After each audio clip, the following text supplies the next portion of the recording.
خالد نے اپنے گھوڑے کو ایڑ لگائی اور اس خونریز معرکے میں ابو سفیان کو تلاش کرتا اس تک پہنچا۔ کیا ہم مسلمانوں کو فیصلہ کن شکست دینے کے قابل نہیں رہے؟ خالد نے ابو سفیان سے کہا۔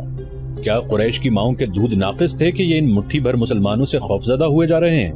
دیکھو خالد، ابو سفیان نے کہا، جب تک محمد ان کے ساتھ ساتھ ہے، وہ زندہ سلامت ہے، یہ خون کا آخری قطرہ بہہ جانے تک شکست نہیں کھائیں گے، تو یہ فرض مجھے کیوں نہیں سونپ دیتے؟ خالد نے کہا۔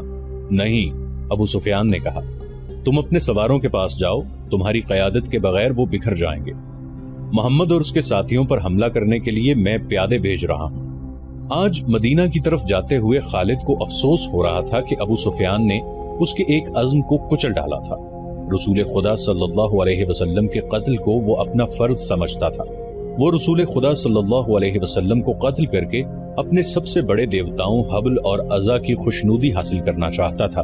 اس نے اپنے سالار کا حکم ماننا ضروری سمجھا اور اپنے سوار دستے کی طرف چلا گیا۔ اسے اطمینان ضرور تھا کہ رسول اکرم صلی اللہ علیہ وسلم کے ساتھ اب چند ایک ساتھی ہی رہ گئے ہوں گے اور آپ صلی اللہ علیہ وسلم کو قتل کرنا اب کوئی مشکل نہیں ہوگا اور اس کے بعد مسلمان اٹھنے کے قابل نہیں ہوں گے۔ خالد کو میدان جنگ کی کیفیت بڑی اچھی طرح یاد تھی۔ اس نے ذرا بلندی سے دیکھا تھا کہ احد کے دامن میں دور دور تک زمین خون سے لال ہو گئی تھی۔ کہیں گھوڑے تڑپ رہے تھے اور کہیں خون میں نہائے ہوئے انسان کراہ رہے تھے۔ زخمیوں کو اٹھانے کا ابھی کسی کو ہوش نہ تھا۔ پھر اس نے دیکھا پیادہ قریش رسول کریم صلی اللہ علیہ وسلم کے پاس پہنچ گئے تھے اور انہوں نے آپ صلی اللہ علیہ وسلم کے ساتھیوں کا حلقہ بھی توڑ لیا تھا۔ قریش کے 3 آدمی عتبہ بن ابی وقاص، عبداللہ بن شہاب اور ابن قمہ رسول کریم صلی اللہ علیہ وسلم پر پتھر برسانے لگے۔ عجیب صورت یہ تھی کہ عتبہ کا سگا بھائی سعد بن ابی وقاص رضی اللہ عنہ رسول اکرم صلی اللہ علیہ وآلہ وسلم کی حفاظت میں لڑ رہا تھا۔ رسول اکرم صلی اللہ علیہ وسلم کے ساتھیوں کی تعداد نہ ہونے کے برابر رہ گئی تھی یا وہ لڑتے لڑتے بکھر گئے تھے۔ عتبہ نے آپ صلی اللہ علیہ وسلم پر جو پتھر برسائے ان سے آپ صلی اللہ علیہ وسلم کے نیچے والے 2 دانت ٹوٹ گئے اور نچلا ہونٹ زخمی ہو گیا۔ عبداللہ کے پتھر سے آپ صلی اللہ علیہ وسلم کی پیشانی پر خاصا گہرا زخم آیا۔ ابن قمہ نے آپ صلی اللہ علیہ وسلم کے قریب آ کر اتنی زور سے پتھر مارا کہ آپ صلی اللہ علیہ وسلم کے خود کی زنجیر کی 2 کڑیاں ٹوٹ کر رخسار میں اتر گئیں۔ ان سے رخسار کی ہڈی بھی بری طرح مجروح ہوئی۔ آپ صلی اللہ علیہ وسلم نے برچھی سے دشمنوں پر وار کرنے کی بھرپور کوشش کی لیکن دشمن قریب نہیں آتے تھے۔ آپ صلی اللہ علیہ وسلم کا خون اتنا نکل گیا تھا کہ آپ صلی اللہ علیہ وسلم گر پڑے۔ اس وقت آپ صلی اللہ علیہ وسلم کے ایک صحابی طلحہ رضی اللہ عنہ نے جو قریش کے دوسرے آدمیوں کے ساتھ لڑ رہے تھے دیکھ لیا اور دوڑتے ہوئے آپ صلی اللہ علیہ وسلم کے پاس پہنچے۔ ان کی للکار پر ان کے دوسرے ساتھی بھی آ گئے۔ آپ صلی اللہ علیہ وسلم کو پتھروں سے گرانے والے قریش آپ صلی اللہ علیہ وسلم پر تلواروں سے حملہ کرنے ہی والے تھے کہ سعد بن ابی وقاص رضی اللہ عنہ نے اپنے سگے بھائی عتبہ پر حملہ کر دیا۔ عتبہ اپنے بھائی کا غیظ و غضب دیکھ کر بھاگ نکلا۔ طلحہ رضی اللہ عنہ نے رسول خدا صلی اللہ علیہ وسلم کو سہارا دے کر اٹھایا۔ آپ صلی اللہ علیہ وسلم پوری طرح سے ہوش میں تھے۔ اس دوران آپ صلی اللہ علیہ وسلم کے ساتھیوں نے ان آدمیوں کو بھگا دیا جنہوں نے رسول کریم صلی اللہ علیہ وسلم پر حملہ کیا تھا۔ مورخ لکھتے ہیں کہ سعد رضی اللہ عنہ بن ابی وقاص پر قابو پانا مشکل ہو رہا تھا۔ سعد کہتے تھے، میں اپنے بھائی کو قتل کر کے اس کے جسم کے ٹکڑے کر دینا چاہتا ہوں جس نے میری موجودگی میں میرے نبی صلی اللہ علیہ وسلم پر حملہ کیا ہے۔ وہ اکیلے ہی قریش کی طرف دوڑنے کی کوشش کرتے تھے۔ انہیں بڑی مشکل سے روکا گیا۔ اگر رسول خدا صلی اللہ علیہ وسلم انہیں رکنے کا حکم نہ دیتے تو وہ کبھی نہ رکتے۔ قریش غالباً بہت ہی تھک گئے تھے۔ وہ مارکے سے منہ موڑ گئے۔ تب رسول اکرم صلی اللہ علیہ وسلم کے ساتھیوں نے آپ صلی اللہ علیہ وسلم کے زخموں کی طرف توجہ دی۔ جو خواتین آپ صلی اللہ علیہ وسلم کے ساتھ تھیں انہوں نے آپ صلی اللہ علیہ وسلم کو پانی پلایا، کپڑوں سے زخم صاف کیے۔ اس وقت یہ دیکھا گیا کہ خود کی زنجیروں کی ٹوٹی ہوئی کڑیاں آپ صلی اللہ علیہ وسلم کے رخسار کی ہڈی میں اتری ہوئی ہیں۔ ایک صحابی ابو عبیدہ رضی اللہ عنہ جو عرب کے ایک مشہور جراح کے فرزند تھے آگے بڑھے اور آپ صلی اللہ علیہ وسلم کے رخساروں سے کڑیاں نکالنے لگے لیکن ہاتھوں سے کڑیاں نہ نکلی۔ آخر ابو عبیدہ رضی اللہ عنہ نے دانتوں کی مدد سے ایک کڑی نکال لی۔ جب دوسری کڑی نکالی تو کڑی تو نکل آئی لیکن ابی عبیدہ رضی اللہ عنہ کے سامنے کے 2 دانت ٹوٹ گئے۔ اس کے بعد لوگوں نے ابو عبیدہ کو الاثرم کہنا شروع کر دیا۔ اس کا مطلب ہے وہ آدمی جس کے سامنے والے دانت نہ ہوں۔ پھر وہ اسی نام سے مشہور ہو گئے۔ یہ بھی رسول کریم صلی اللہ علیہ وآلہ وسلم کا معجزہ ہے کہ اس کے بعد ابو عبیدہ رضی اللہ عنہ ایسے خوبصورت دکھتے تھے کہ ان کے چہرے سے نگاہ نہیں ہٹتی تھی۔ ام ایمن رضی اللہ عنہا جو رسول اکرم صلی اللہ علیہ وسلم کے بچپن میں آپ صلی اللہ علیہ وسلم کی دایا رہ چکی تھی، آپ صلی اللہ علیہ وسلم پر جھکی ہوئی تھی۔ اس وقت تک آپ صلی اللہ علیہ وسلم کی طبیعت سنبھل چکی تھی۔ اچانک ایک تیر ام ایمن کی پیٹھ میں اتر گیا اور اس کے ساتھ ہی دور سے ایک قہقہہ سنائی دیا۔ سب نے ادھر دیکھا تو قریش کا ایک آدمی حبان بن الارقا دور کھڑا ہنس رہا تھا۔ اس کے ہاتھ میں کمان تھی، یہ تیر اسی نے چلایا تھا۔ وہ ہنستا ہوا پیچھے کو مڑا۔ رسول خدا صلی اللہ علیہ وسلم نے ایک تیر سعد رضی اللہ عنہ بن ابی وقاص کو دے کر کہا کہ یہ شخص یہاں سے تیر لے کر ہی واپس جائے۔ سعد رضی اللہ عنہ نے جو تمام قبائل میں تیر اندازی میں خصوصی شہرت رکھتے تھے، کمان میں تیر ڈال کر حبان پر چلایا۔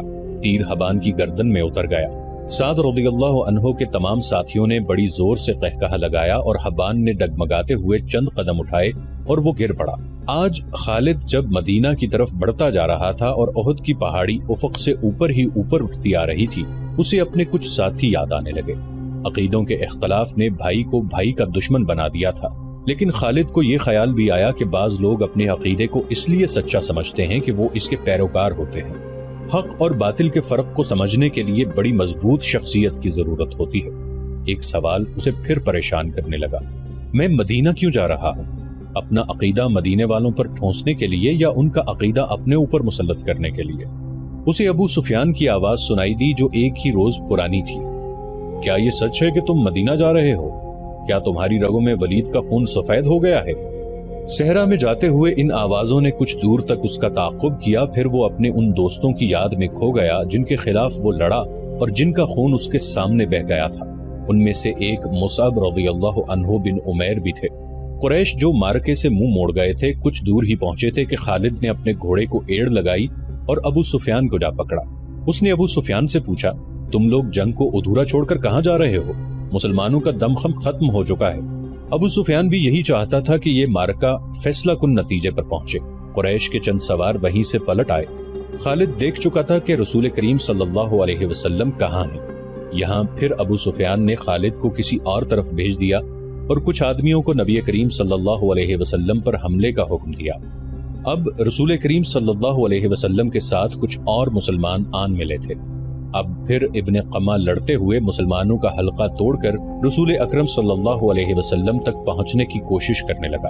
اس وقت رسول اکرم صلی اللہ علیہ وسلم کے پاس مصعب رضی اللہ عنہ بن عمیر کھڑے تھے اور ام عمارہ رضی اللہ عنہا اپنے قریب پڑے ہوئے 2-3 زخمیوں کو پانی پلا رہی تھی۔ انہوں نے جب قریش کو ایک بار پھر حملے کے لیے آتے دیکھا تو زخمیوں سے ہٹ کر انہوں نے ایک زخمی کی تلوار اٹھا لی اور قریش کے مقابلے کے لیے ڈٹ گئے۔ قریش کا سب سے پہلا سوار جو ان کے قریب آیا اس تک وہ نہیں پہنچ سکتی تھی، اس لیے انہوں نے تلوار سے اس کے گھوڑے پر ایسا وار کیا کہ گھوڑا گر پڑا۔ سوار گھوڑے کے دوسری طرف گرا۔ ام عمارہ رضی اللہ عنہا نے گھوڑے کے اوپر سے کود کر قریش کے اس آدمی پر وار کیا اور اسے زخمی کر دیا۔ وہ اٹھا اور بھاگ کھڑا ہوا۔ مصعب بن عمیر رضی اللہ عنہ کا قد بت اور شکل و صورت بھی رسول کریم صلی اللہ علیہ وسلم کے ساتھ نمایاں مشابہت رکھتی تھی۔ ابن قمہ مصعب رضی اللہ عنہ کو رسول خدا صلی اللہ علیہ وسلم سمجھ کر ان پر حملہ آور ہوا۔ مصعب رضی اللہ عنہ تیار تھے۔ انہوں نے ابن قمہ کا مقابلہ کیا، پھر دونوں میں تیغ زنی ہوئی، لیکن ابن قمہ کا ایک بار مصعب رضی اللہ عنہ پر ایسا بھرپور پڑا کہ وہ گرے اور شہید ہو گئے۔ مصعب بن عمیر رضی اللہ عنہ بہت لاڈوں میں پلے نوجوان تھے، لیکن تدفین کے وقت ان کا کفن بھی ادھورا تھا۔ ام عمارہ رضی اللہ عنہا نے مصعب رضی اللہ عنہ کو گرتے دیکھا، غیظ و غضب سے ابن قمہ پر تلوار کا وار کیا، لیکن ابن قمہ نے زرہ پہن رکھی تھی اور وار کرنے والی ایک عورت تھی، اس لیے ابن قمہ کو کوئی زخم نہ آیا۔ ابن قمہ نے ام عمارہ رضی اللہ عنہا کے کندھے پر بھرپور وار کیا، جس سے وہ شدید زخمی ہو کر گر پڑی۔ اس وقت رسول کریم صلی اللہ علیہ وسلم جو قریب ہی تھے ابن قمہ کی طرف بڑھے، لیکن ابن قمہ نے پینترا بدل کر آپ صلی اللہ علیہ وسلم پہ ایسا وار کیا جو آپ صلی اللہ علیہ وسلم کے خود پر پڑا۔ تلوار خود سے پھسل کر آپ صلی اللہ علیہ وسلم کے کندھے پر لگی۔ آپ صلی اللہ علیہ وسلم کے بالکل پیچھے ایک گڑھا تھا۔ آپ صلی اللہ علیہ وسلم زخم کھا کر پیچھے ہٹے اور گڑھے میں گر پڑے۔ ابن قمہ نے پیچھے ہٹ کر گلا پھاڑ کر کہا، میں نے محمد کو قتل کر دیا ہے۔ وہ یہی نعرے لگاتا میدان جنگ میں گھوم گیا۔ اس کی آواز قریش نے بھی سنی اور مسلمانوں نے بھی۔ قریش کو تو خوش ہونا ہی تھا، مسلمانوں پر اس کا بڑا تباہ کن اثر ہوا کہ حوصلے ہار بیٹھے اور احد کی پہاڑی کی طرف پسپا ہونے لگے۔ اپنے نبی صلی اللہ علیہ وسلم کے شیدائیوں، بھاگتے ہوئے مسلمانوں کو ایک للکار سنائی تھی، اگر نبی صلی اللہ علیہ وسلم نہ رہے تو لعنت ہے ہم پر کہ ہم بھی زندہ ہیں۔ تم کیسے شیدائی ہو کہ نبی کریم صلی اللہ علیہ وسلم کی شہادت کے ساتھ ہی تم موت سے ڈر کر بھاگ رہے ہو؟ مسلمان رک گئے۔ اس للکار نے انہیں آگ ببولا کر دیا۔ وہ پیادہ تھے لیکن انہوں نے قریش کے گھڑ سواروں پر حملہ کر دیا۔ یہ حملہ خالد اور اکرمہ کے گھڑ سواروں پر ہوا تھا۔ خالد کو آج یاد آ رہا تھا کہ اس کے ہاتھوں کتنے ہی مسلمانوں کا خون بہہ گیا تھا۔ ان میں ایک رفاعہ رضی اللہ عنہ بن وقش بھی تھے۔ خالد کے دل میں درد کی ایک ٹیس سی اٹھی۔ اسے کچھ ایسا احساس ہونے لگا جیسے وہ بے مقصد خون بہاتا رہا ہے، لیکن اس وقت وہ مسلمانوں کو اپنا بدترین دشمن سمجھتا تھا۔ اب مسلمانوں کا دم خم ٹوٹ چکا تھا۔ پیادے گھڑ سواروں کا مقابلہ کب تک کرتے؟ وہ مجبور ہو کر پہاڑی کی طرف پسپا ہونے لگے۔ رسول اکرم صلی اللہ علیہ وسلم بھی اپنے ساتھیوں کے ساتھ ایک تنگ سی وادی کی طرف جا رہے تھے۔ جس طرح مسلمانوں نے فتح کی خوشی میں اپنا مورچہ چھوڑ دیا تھا اور جنگ کا پانسا اپنے خلاف پلٹ لیا تھا، اسی طرح اب قریش کے آدمی مسلمانوں کے لاشوں پر اور تڑپتے ہوئے زخمیوں پر مال غنیمت اکٹھا کرنے کے لیے ٹوٹ پڑے۔ ان میں سے کچھ قریش رسول کریم صلی اللہ علیہ وسلم کے تعاقب میں چلے گئے، لیکن آپ صلی اللہ علیہ وسلم کے ساتھیوں نے ان پر ایسی بے جگری سے حملہ بولا کہ ان میں سے زیادہ تر قریش کو جان سے مار ڈالا اور جو بچ گئے وہ بھاگ نکلے۔ رسول اکرم صلی اللہ علیہ وسلم ایک بلند جگہ پہنچ گئے۔ آپ صلی اللہ علیہ وسلم نے وہاں سے صورتحال کا جائزہ لیا۔ آپ صلی اللہ علیہ وسلم کے 30 صحابہ رضی اللہ عنہم میں سے 16 شہید ہو چکے تھے، جو 14 زندہ تھے ان میں زیادہ تر زخمی۔ آپ صلی اللہ علیہ وسلم نے بلندی سے میدان جنگ کا جائزہ لیا۔ آپ صلی اللہ علیہ وسلم کو کوئی مسلمان نظر نہیں آ رہا تھا۔ مسلمان یہ سمجھ کر کہ رسول اکرم صلی اللہ علیہ وسلم شہید ہو چکے ہیں، سخت مایوسی کے عالم میں ادھر ادھر بکھر گئے۔ کچھ واپس مدینہ چلے گئے، کچھ قریش کے انتقام سے بچنے کے لیے پہاڑی کے اندر موجود تھے۔ یہاں رسول خدا صلی اللہ علیہ وسلم کو اپنے زخمیوں کی طرف توجہ دینے کی فرصت ملی۔ آپ صلی اللہ علیہ وسلم کی بیٹی حضرت فاطمہ رضی اللہ عنہا، جو آپ صلی اللہ علیہ وسلم کو ہر طرف تلاش کر کر کے تھک چکی تھی، آپ صلی اللہ علیہ وسلم کے پاس آ پہنچی تھی۔ قریب ہی ایک چشمہ تھا۔ حضرت علی رضی اللہ عنہ وہاں سے کسی چیز میں پانی لائے اور آپ صلی اللہ علیہ وسلم کو پلایا۔ حضرت فاطمہ رضی اللہ عنہا آپ صلی اللہ علیہ وسلم کے زخم دھونے لگی۔ وہ سسک سسک کر رو رہی تھی۔ خالد کو آج یاد آ رہا تھا کہ رسول کریم صلی اللہ علیہ وسلم کی شہادت کی خبر نے اسے روحانی سا اطمینان دیا تھا، لیکن ایک للکار نے اسے چونکا دیا۔ وادی میں للکار کی گونج بڑی دور تک سنائی دے رہی تھی۔ کوئی بڑی ہی بلند آواز میں کہہ رہا تھا، مسلمانوں خوشیاں مناؤ، ہمارے نبی صلی اللہ علیہ وسلم زندہ اور سلامت ہیں۔ اس للکار پر خالد کو ہنسی بھی آئی تھی اور افسوس بھی ہوا تھا۔ اس نے اپنے آپ سے کہا تھا کہ کوئی مسلمان پاگل ہو گیا ہے۔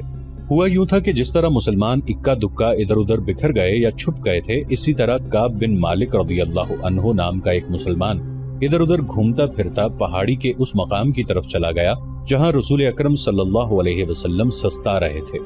انہوں نے نبی کریم صلی اللہ علیہ وسلم کو دیکھا تو انہوں نے جذبات کی شدت سے نعرہ لگایا، ہمارے نبی زندہ ہیں۔ تمام مسلمان جو اکیلے اکیلے یا دو دو چار چار کی ٹولیوں میں ادھر ادھر بکھر گئے تھے، اس آواز پر دوڑ کر آئے۔ حضرت عمر رضی اللہ عنہ بھی اسی آواز پر رسول خدا صلی اللہ علیہ وسلم تک پہنچے تھے۔ اس سے پہلے ابو سفیان میدان جنگ میں پڑی ہوئی ہر ایک لاش کو دیکھتا پھر رہا تھا۔ وہ رسول کریم صلی اللہ علیہ وسلم کا جسد مبارک تلاش کر رہا تھا۔ اسے قریش کا جو بھی آدمی ملتا اس سے پوچھتا، تم نے محمد کی لاش نہیں دیکھی؟ اسی تلاش میں خالد اس کے سامنے آ گیا۔ خالد، ابو سفیان نے پوچھا، تم نے محمد کی لاش نہیں دیکھی؟ نہیں، خالد نے جواب دیا اور ابو سفیان کی طرف ذرا جھک کر پوچھا، کیا تمہیں یقین ہے کہ محمد قتل ہو چکے ہیں؟ نعوذ باللہ۔ ہاں، ابی سفیان نے جواب دیا، وہ ہم سے بچ کر کہاں جا سکتا ہے؟ تمہیں شک ہے؟ ہاں ابو سفیان، خالد نے جواب دیا، میں اس وقت تک شک میں رہتا ہوں جب تک کہ اپنی آنکھوں سے نہ دیکھ لوں۔ محمد صلی اللہ علیہ وسلم اتنی آسانی سے قتل ہو جانے والا شخص نہیں ہے۔ معلوم ہوتا ہے تم پر محمد صلی اللہ علیہ وسلم کا طلسم طاری ہے۔ ابو سفیان نے تکبر کے لہجے میں کہا، کیا محمد صلی اللہ علیہ وسلم ہم میں سے نہیں؟ کیا تم اسے نہیں جانتے تھے؟ جو شخص اتنی قتل و غارت کا ذمہ دار ہے، ایک روز اسے بھی قتل ہونا ہے۔ محمد صلی اللہ علیہ وسلم قتل ہو چکے ہیں، جاؤ اور دیکھو، ان کی لاش کو پہچانو، ہم ان کا سر کاٹ کر مکہ لے جائیں گے۔ عین اسی وقت پہاڑی میں سے کعب رضی اللہ عنہ بن مالک کی للکار گرجی، مسلمانوں خوشیاں مناؤ، ہمارے نبی صلی اللہ علیہ وآلہ وسلم زندہ سلامت ہیں۔ پھر یہ آواز بجلی کی کڑک کی طرح گرجتی کڑکتی وادی اور میدان میں گھومتی پھرتی رہی۔ سن لیا ابو سفیان؟ خالد نے کہا، اب میں تمہیں بتاتا ہوں کہ محمد کہاں ہے۔ میں اس پر حملہ کرنے جا رہا ہوں، لیکن میں تمہیں یقین نہیں دلا سکتا کہ میں محمد صلی اللہ علیہ وآلہ وسلم کو قتل کر کے آؤں گا۔ کچھ دیر پہلے خالد نے رسول کریم صلی اللہ علیہ وسلم اور ان کے ساتھیوں کو پہاڑی کے اندر جاتے دیکھا تھا، لیکن وہ بہت دور تھا۔ خالد ہار ماننے والا اور اپنے ارادے کو ادھورا چھوڑنے والا آدمی نہیں تھا۔ اس نے چند ایک سواروں کو ساتھ لیا اور پہاڑی کے اس مقام کی طرف بڑھنے لگا جدھر اس نے رسول کریم صلی اللہ علیہ وسلم کو جاتے دیکھا تھا۔ مشہور مورخ ابن حشام کی تحریر سے پتہ چلتا ہے کہ رسول اکرم صلی اللہ علیہ وسلم نے جب خالد کو اپنے سواروں کے ساتھ اس گھاٹی پر چڑھتے دیکھا جہاں آپ صلی اللہ علیہ وسلم تھے، تو آپ صلی اللہ علیہ وسلم کے منہ سے بے ساختہ دعا نکلی، خدائے ذوالجلال انہیں اس وقت وہیں کہیں روک لے۔ خالد اپنے سواروں کے ساتھ گھاٹی چڑھتا جا رہا تھا۔ وہ ایک درہ سا تھا جو تنگ ہوتا چلا جا رہا تھا۔ گھوڑوں کو ایک قطار میں ہونا پڑا۔ رسول کریم صلی اللہ علیہ وسلم زخموں سے چور پڑے تھے۔